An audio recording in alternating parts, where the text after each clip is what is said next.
It seems to always be the same cycle.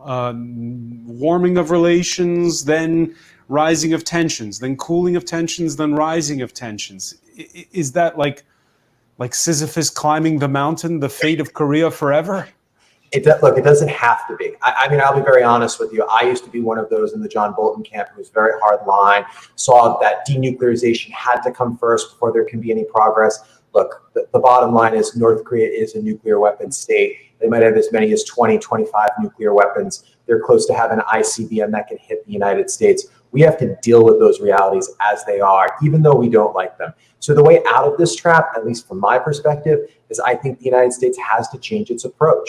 I think the only way, if you're going to try to get the North Koreans to give up some sliver of their nuclear program, is I think you have to be able to be willing to give some things. I think if you're wanting to gain some trust, which the North Koreans always scream about, I think you're going to have to do things like end the Korean War. I think you're going to have to open liaison offices. I think you're going to have to enter into arms control before you start talking about full-fledged denuclearization. If we keep hinging to the Bolton model, if you will, or the Libya model, that the North Koreans have to hand over all their nuclear weapons within 6 months or a year, or whatever crazy thing he said, we're going to keep going through this over and over again. And as somebody, so you're resigned to North Korea being a nuclear power. They are a nuclear power. And you know what, the thing is, I'm not in government right now, so it's easy for me to say that. But to be Donald Trump to say that, or a Bolton or a Robert O'Brien, the current national security advisor, I mean, that puts yourself at political risk. But I think a lot of people understand that it's going to be very hard to have irreversible denuclearization.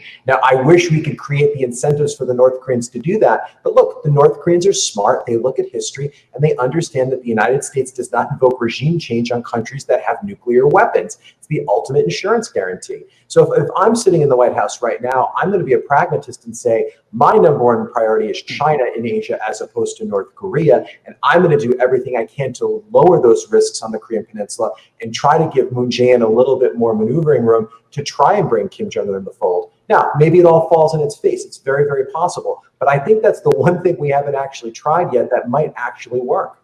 And would a President Biden try it? No.